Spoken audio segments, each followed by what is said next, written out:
This episode of the Media Leader podcast was edited by our production partner, Trisonic. And if you're looking for podcast production support, we highly recommend them. Find them at trisonic.co.uk. I think we are at an inflection point in the out-of-home medium where people are really recognizing that collaboration is going to produce that sort of market share growth that's been missing. Welcome to the Media Leader podcast. I'm Jack Benjamin. This week, from the 3rd to the 5th of June, the World Out of Home organization is hosting its annual Congress here in London. The event is expected to draw more than 700 attendees from over 37 countries, and the Media Leader is an official media partner of the conference, which just so happens to align with our inaugural Out of Home Week in focus here on the Media Leader. We'll be covering the event on the ground this week, which includes a headline session featuring JCDecaux co-CEO Dallas Wiles, Bauer Outdoor President and CEO Justin Cochran, and Global Chief Commercial Officer Mike Gordon. Ahead of the conference, it was my pleasure to sit down with the World Out of Home organization president, Tom Goddard, to discuss the state of the global out-of-home industry. We spoke about how out-of-home is working to become easier to buy, how it is improving measurement standards, and whether the media channel is telling the right story about itself to advertisers. This is our conversation. I hope you enjoy. Tom Goddard, welcome to the show. It's great to be here. I like to start these conversations asking how my interview subject, you got into the media industry in the first place, and in your case, out of home. You've had a long career, chairman of Ocean. I believe you've also worked for CBS International, a number of out-of-home companies. Take me back to when you first started. What attracted you in the first place? I wish I could say it was strategic, but like a lot of people of my generation, I really just, Jack, fell into it. And in fact, it's a funny story. I'm a Dubliner, and I was doing some third level studies in the UK in my early 20s, and I was home for Christmas, and my good Irish mother said, why don't you apply for a job, not go back to England? And just to actually humour her, I applied for a couple of jobs, and one of them was a British company which was expanding into Ireland and was looking for a lease negotiator, a site negotiator. And that was my first proper job. And that just happened to be in the out-of-home media business. So I wasn't one of these smart kids who knew what career they were going to follow and targeted media. It was just an accident. Well, a very happy accident, it seems like. Yeah. In fact, people don't believe this, but that's the only interview I ever went to in my life. Every other opportunity actually just followed on from that. So very, very happy coincidence. And any particular career highlights of all the different businesses you've worked with? Yeah, I mean, the first one is always very special. I remember being taken over to Britain for training, for 6 weeks training, and driving around Britain with a wonderful guy who was my coach. And just at that time, and in your early 20s, it was really exciting. But taking over the running of all the international assets for CBS, it was great for 7 years. I only intended to do it for 3, but it went on for about 7 years. And then, of course, more recently, it's been a great home run for me to have been chairman of Ocean, because, the team there, we took that business from a tiny business turning over 7 million sterling in the UK to selling it to a private equity a few years later for 200 million. So that was a great period and very innovative period in my career. And I'm loving this twilight sort of period now, sort of giving a bit back, working at the World Out of Home organization and doing some consulting. Talk to me a little bit more about the World Out of Home organization. It was relaunched in 2019, is that true? Yes. It was 2019. And in fact, I was at the WFA marketer conference in Stockholm a couple of weeks ago, and Stefan Lorke, in his opening, sort of pointed out that the World Federation of Advertisers was founded in 1953. And it resonated because our organization was founded in 1959. And it was founded as FEPE, which was Fédération Européenne Publicité Extérieure. And it ran all those years mainly as a European body. And when I was given the honor of stepping into the president's role in 2018, it was clear to me that we had grown into being a global organization, and having European in the name wasn't right. And a few of the delegates at that first conference I attended said, why is it called Europe? So the first thing I did was with the team, we relaunched in 2019, which was the 60th anniversary of FEPE. We relaunched as the World Out of Home organization. And it wasn't just a name change. We saw a terrific potential to do more to evangelize out of home. And notwithstanding 2 years of COVID, we set about ramping up the activity levels in the organization. And so, for example, we used to do one annual conference a year in person, and now we do three. We were spanning 31 countries at the time, and we're now doubled over 60. Our membership base at that time was around 100. It's now at 275. Our newsletter readership has gone from 2,500 to 6,000. And it's a very different organization now, where we really feel that we're moving the needle in terms of evangelizing, which is our mission in out of home. Of course, we're a non-profit organization, and we're there only to serve the members and to spread best practice. In terms of what's changed, apart from all the sort of development that you've done at the World Out of Home organization, from 2019 to today, you mentioned the pandemic. That must have been a huge disruptor. I mean, it was for the entire media industry and out of home, especially given changes to working practice and being at home a bit more. Putting that in its own box, perhaps, what else has sort of changed since 2019 in terms of just general trends in global out of home? Yeah, well, I mean, you're so right, Jack. I remember sitting at home watching the TV, watching Boris Johnson encouraging everybody to stay indoors. Yeah. And when you're outdoor, that's kind of not a great message to hear. So it was pretty devastating for out of home and cinema. Yeah. We were the two worst hit of the main media. But a word that was bandied around quite a bit during COVID was pivot. And we did have to pivot. And what we did was, Mark Fliss, our chief operating officer, he came up with the idea very early that we can't meet our members, we can't talk to our members, but let's set up a monthly global virtual call. And it turned out to be a massive success, because a lot of our media colleagues around the world were suffering the same fate. And every month we gave them an update on where each country was in terms of coming out of COVID. And it turned out to be a real bonding with our membership base, and one of the main reasons why our membership base grew. We did a few virtual conferences and stayed in touch with our membership base. So when COVID ended, we really hit the ground running. We were on an upward trajectory, and we did pivot and turn it to our advantage.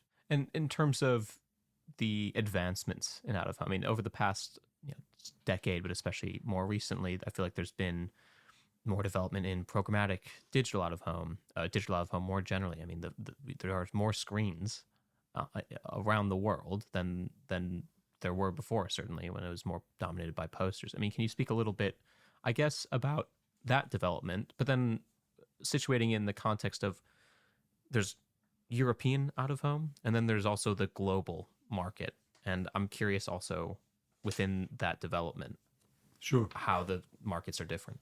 Great question. And whilst there are differences, and there are differences in the class of media assets, there are way more commonalities internationally than there are differences. But in terms of, I guess, a major thing is the digital transformation.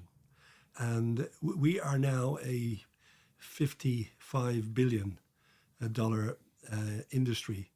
And you mentioned programmatic. Programmatic now takes just under 50% of that revenue, delivers just under 50% of that revenue.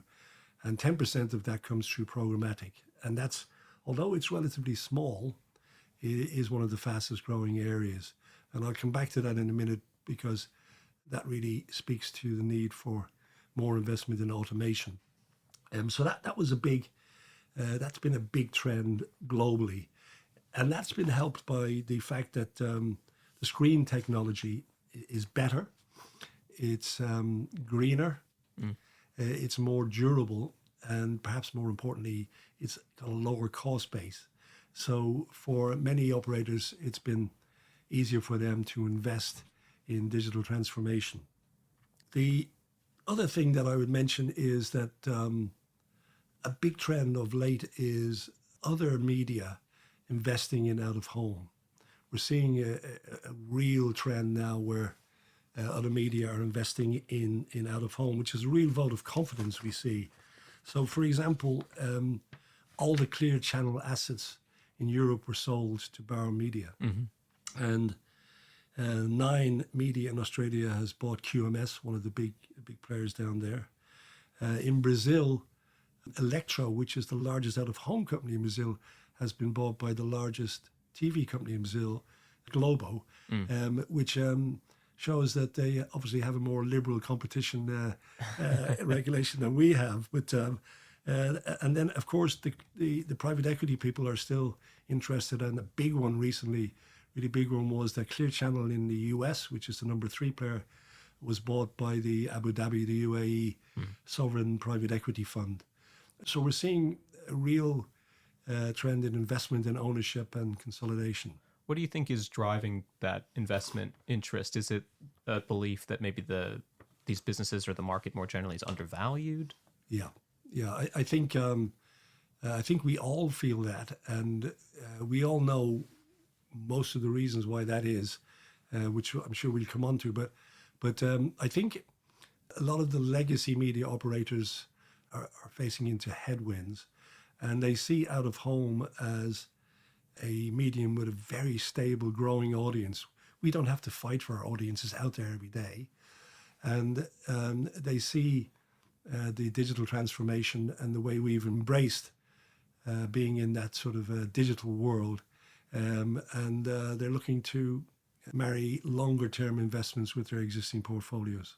I imagine many of those issues and themes will be talked about at this year's World Out of Home Congress, which, when this episode goes out, will be this week. I'm curious, there are 4 sort of core themes for the conference that we've started talking around already and that have been sort of specifically spelled out. And I kind of want to get your view on each of these, because there are, as we talked about, several developments going on in the industry, and you've sort of narrowed them down to 4. So it's data, creative, regulation, sustainability. Those are the key themes of the conference. Taking them one at a time, I'm curious where you see the headwinds and tailwinds in each of those sort of areas. I think data is a good place to start. We started talking a little bit about programmatic already, and maybe further automating buying and selling processes. And you can only do that with really strong data, I imagine. Yeah, absolutely. No, you're spot on. Happy to do that. We identified those 4 pillars, Jack, as needing more focus. And we see those 4 pillars as areas that we need to do a lot more work in. And I'm very proud to say that we have a very strong voluntary board of directors, and 4 of those board members stepped up to my call to take on global lead roles in those 4 pillars. So in the measurement and data section, Charles Perry Ogden, who's the CEO of ECN Media and also the chair of the OMA in Australia, who is extremely well versed in this area, he's taken that role on. And our view is, we started an initiative about 4 years ago called Measure the World, and we published a 105-page document on guidelines for audience measurement. And we went out very far and wide with that to expand and accelerate the audience measurement activities in each country. And it's a fact that the average work-life expectancy of CMOs is 2 years. They move after 2 years, and they move around. And we believe that if we can measure the world, and they find that every market they go into, it will give a strong feeling of confidence and accountability in that area. And we've had enormous success in preaching that gospel because a lot of markets either had no measurement or inadequate measurement. And now the penny has dropped and there's huge investment going in there. For example, recently in Japan is yet another country that signed off as an industry on a unified measurement system. So Charles is leading thing. That's going to be a big part of the conference. We have 2 workshop sessions on the second day dealing with that. In terms of measurement, it's always such a hot topic here in the UK. Lots of great measurement leaders. Root here in the UK, of course, one of them. At a recent webinar I attended, Ewan McKay, who's the CEO of Root, mentioned that there seems to have been some issue with how out-of-home shows up in mixed media modeling, and that they're working on ways to resolve that issue, make it show up, get credit for the work that they know it does, but it's not necessarily showing up in the models as well as it could be. A lot of that comes down as well to just the speed at which data can be given over to agencies, et cetera. Is that such a key issue? Are there other issues of measurement that have sort of stuck out in other markets? Well, it's closely linked to automation. And for example, everybody talks about programmatic, but it's still a very small part of the story. We are lagging behind as a sector in terms of automation. Now, not so much, we have invested a lot in automation, and most of the media owners have a high degree of automation, but we're not connected. It's a question of connectivity. We're not connected to the buy side. We're not connected to we are programmatically, but for 90% of our business, out of home is still a cumbersome, labor intensive buy. And I see that side as a huge opportunity. It's even not the biggest opportunity for us to seize more market share. And this is where this glitch in MMM measuring is, because we just are not connected. So working on that would be a major topic. That is a major topic. Yeah. And I keep saying that is urgent. Okay.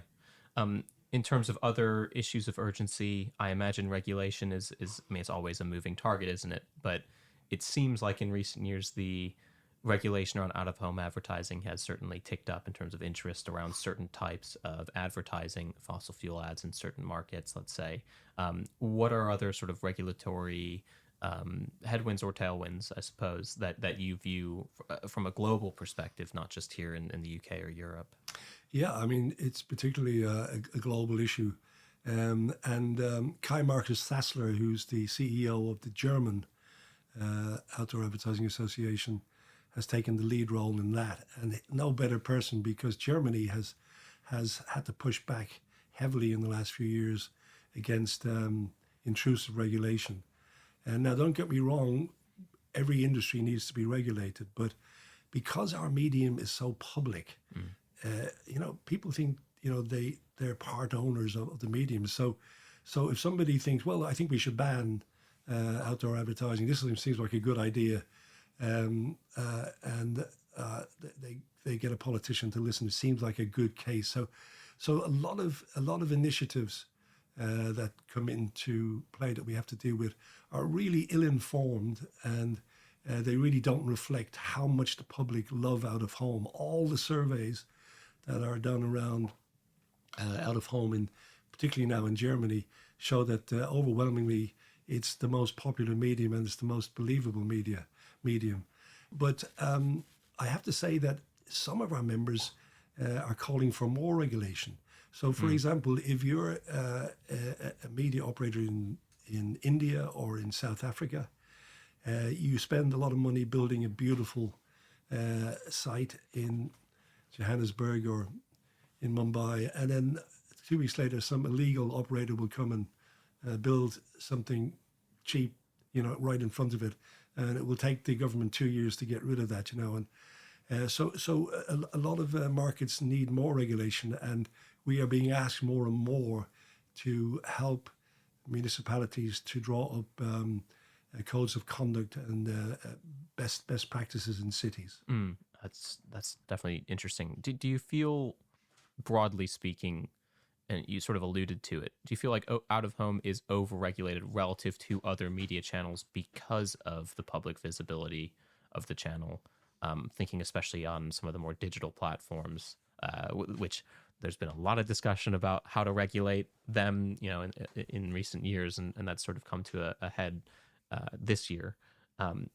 Is there a sense that there's not a similar level of scrutiny on other channels as out of home?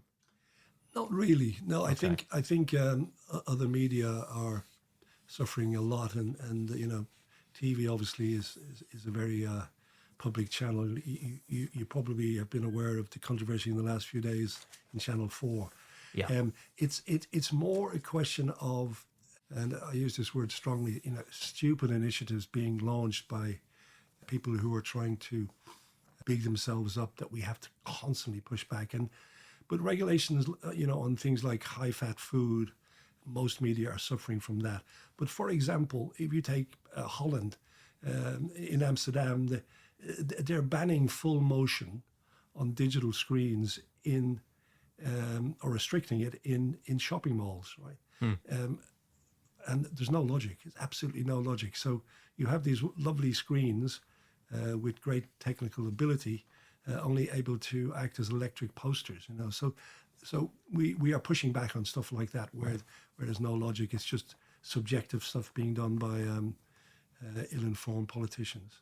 Gotcha.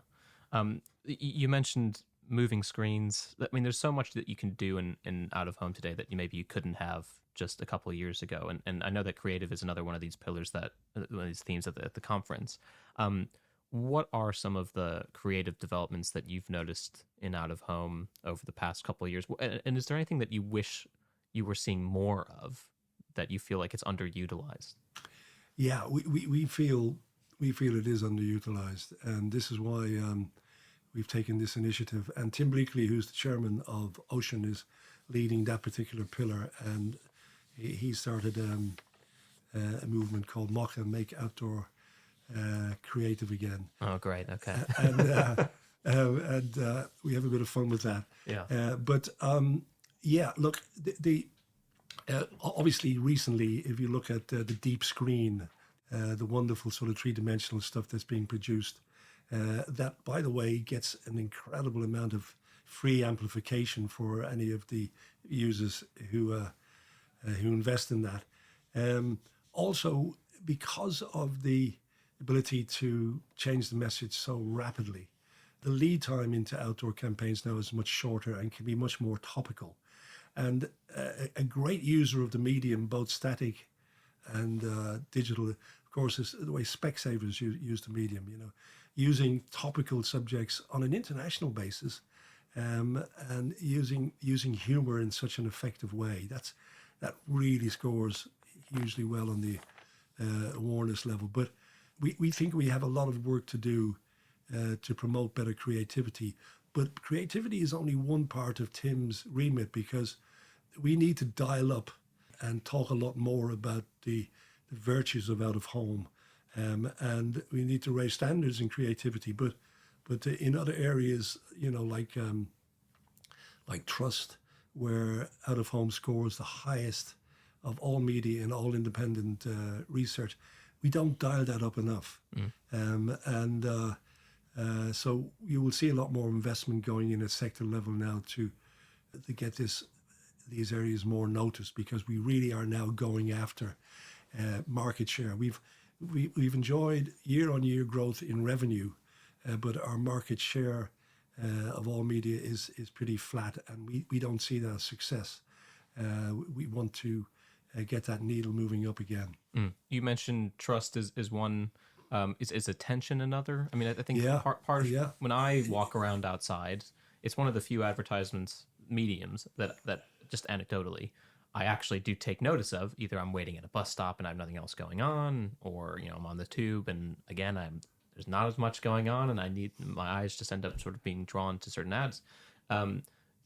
How is the wider industry considering attention measurement and maybe selling that in? Jackie, do you want a job in out of home? I'm explicitly not. But I'm trying to be very objective here. Yeah, no, it's It's very true. I mean, out of home is in real life. It's a medium that's out there in real life. We don't suffer from fake news. We don't suffer from AI slop. You can't turn it off. And I spoke about the WFA Congress. I had an interview with Stefan Lork recently where he described trust from a marketer's point of view as the North Star. It's the second most important thing for marketers. And we score the highest, but we don't tell anybody. And so we have got to get out there and dial up that sort of thing. Ocean has done a terrific survey on attention, your point, which shows incredibly good stats. But we have underinvested in effectiveness. And nowadays, a lot of media decisions, a lot of MMM decisions are made by the CFO and not the CMO. And we've got to give that evidence that there is a return on investment in our medium. And we have been lagging a bit behind there. I will put our hands up there. Yeah, and especially just in terms of the quickness at which yes, some of the CFOs demand results. Yes. It's not just out of home. I mean, we talked to media owners across different media channels. Basically, anyone that can't prove that very quickly, whether that's like last click attribution or other sort of digital ways of measuring effectiveness, seems to be doing not as well. You're absolutely spot on. It's true, but it's not an unreasonable ask for marketers and for CFOs, and we're even talking about embracing some of the main universities to come in and help us with these effectiveness studies and to come up with real hard evidence. Everybody feels, including marketers, just there's a gut feel that out of home is massively effective, but we just need to prove it. More research needed. The last theme that we haven't touched on yet is sustainability. And there's a couple, I imagine, of different ways that you might be tackling this. One is, as I mentioned, there's regulation potentially around fossil fuel advertising in out-of-home specifically. So that's, I suppose, relevant. But perhaps just as much to the point, investment of out-of-home ends up going toward local cities, and that gets reinvested. There's a sustainable aspect of every ad dollar that's spent in out-of-home compared to some other media channels where that doesn't necessarily happen. I'm curious how you're taking the subject of sustainability, which is quite broad, and want to sort of focus on it at the Congress. Yeah, it's always a feature at our congresses, and we have Catherine Robinson, who's the CEO of Blow Up. She's continuing to carry the torch on that one. And I have to admit, even I, when the whole sustainability issue came up, wondered how out of home would feature, because you think of a physical medium out there, you think of digital signage, using fossil fuel for electricity and so forth. But it's quite the contrary, because we have been working with AdNet very deeply for the last few years, and they're going to be launching a big study in Cannes on comparative media carbon footprint. And out of home, if not the best performer, it's certainly right up there near the top. And I'll quote a couple of figures for you. So because out of home is a one to many, one billboard actually, or one digital sign speaks to thousands of people. So per 1,000 contacts, the out of home carbon footprint is only between 5 and 80 grams. And if you compare that with newspapers, which is 9,000, right. And then per impression, out of home needs significantly less watt hours. So if you take the out of home watt hours, which is 0.47 versus 5.95 for TV. So this is something we should be shouting about. It's just much more energy efficient. Much more energy efficient, right. and much more sustainable. People, even if you take some of the big LED manufacturers, they now have really stepped up to the plate in terms of energy efficiency, and all of the hardware and all of the infrastructure they are producing now are 80 to 90% recyclable. So we've got a great story to tell there, and the great thing is at Net Zero we'll be telling this story with an independent flavor, and it will show us up, I think, in very good light. The cynical question is, do marketers actually care about any of that? Oh my God, it's such a hot subject. I promise you, Jack, I quote it again because I spent 2 days at it, but at the Global Marketer Conference in Stockholm a couple of weeks ago, it was probably the third most talked about subject in all of their presentations. And they see it in a different way. They see it, one stat I remember is that they see sustainability as being 10% of their brand values.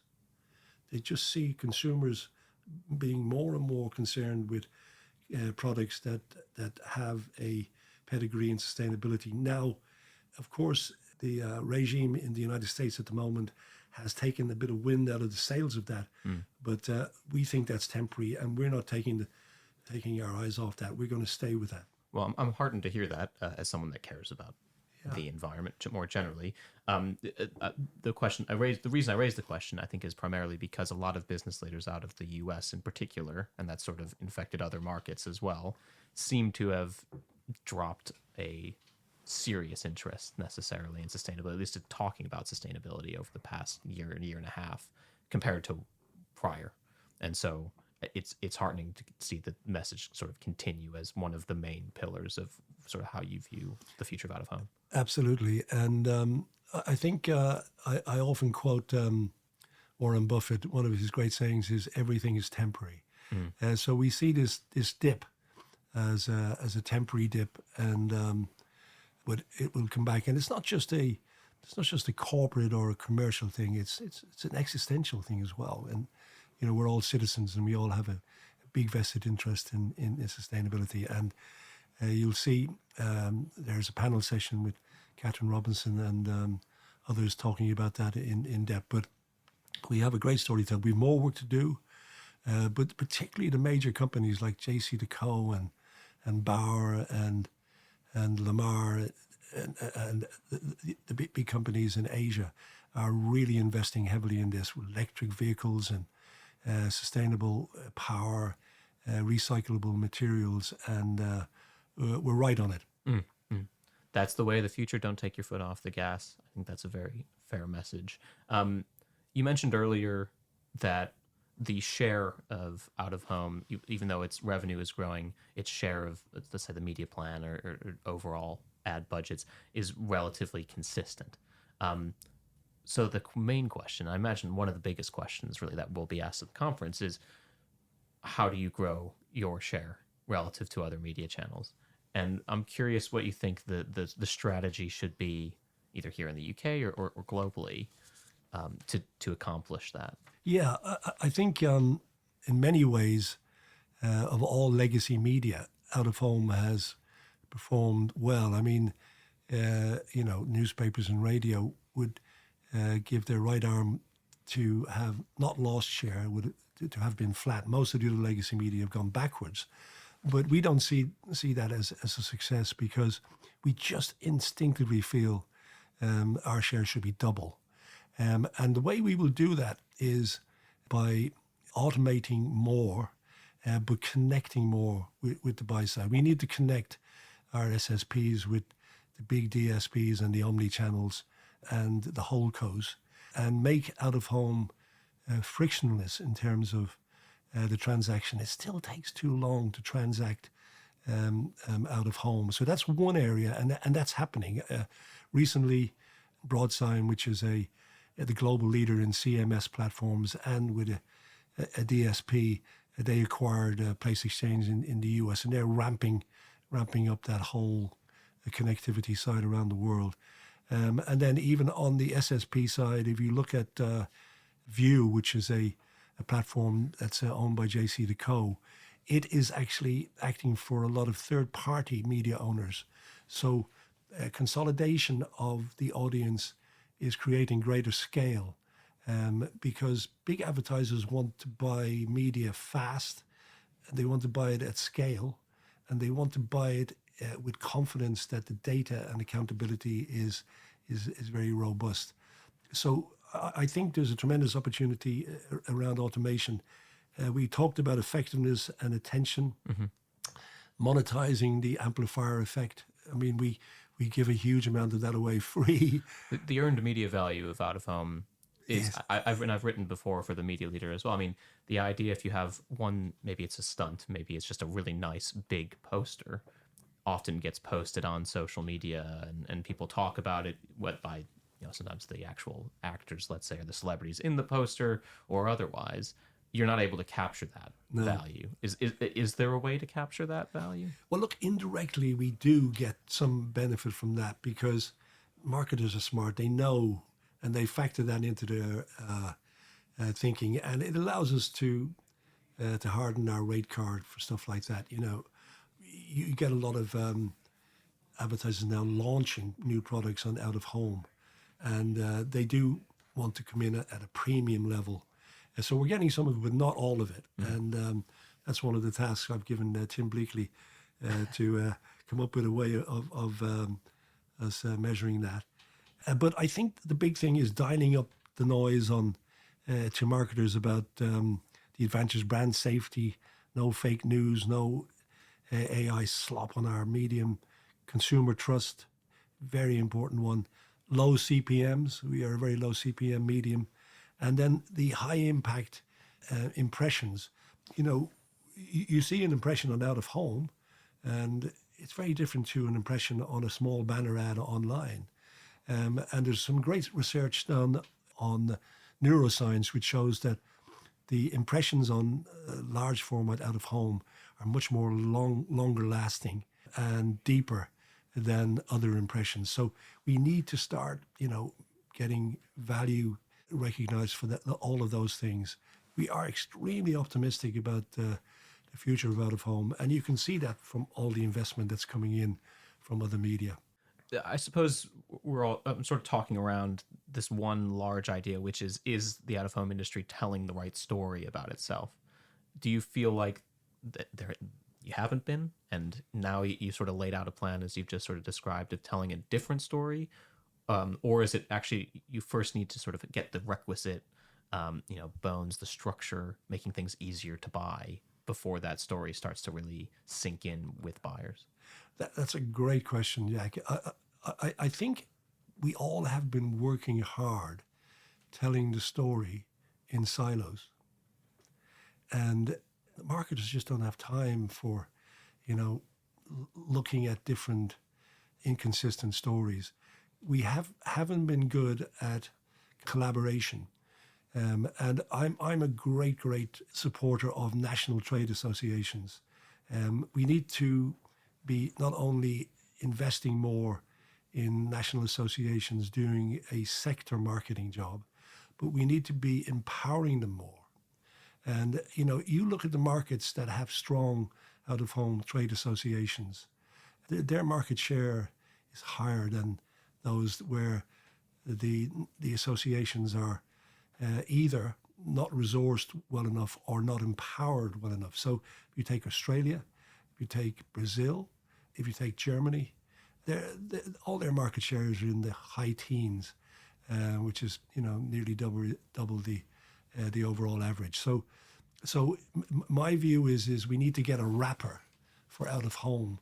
We need to change how marketers see out of home, see it generically like they do online and TV, and come out of our silos. Now, we need to invest individually in all our companies, but we also need to invest in the sector. So last question then, at the conference, at the Congress, you will be interviewing Dallas Wiles at JCDecaux, Justin Cochran at Bauer Outdoor, and Mike Gordon at Global. What's your challenge to them? What questions do you want to ask them and get answers from, given what you say you need to do as an industry to collaborate when you have the leaders of some of the biggest out-of-home companies here in the UK? Yeah, I mean, it's a great opportunity, and there's great interest in that session because those three guys don't get together very often. No. and by the way, in our industry, there are two businesses really. One is a real estate business, and on the other side, it's a media business. Now, on the real estate business, everybody should compete fiercely, and everybody does. So those guys are knocking hell's bells out of each other month in, month out. But on the media sales side, based on what I just said, the enemy is really not other outdoor media people. The enemy is other media and online and so forth. We don't really see who the enemy is in terms of seizing market share.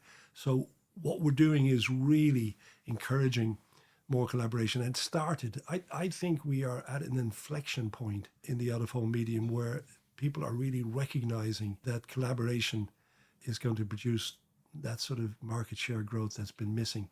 But we haven't been doing that very well. We have not.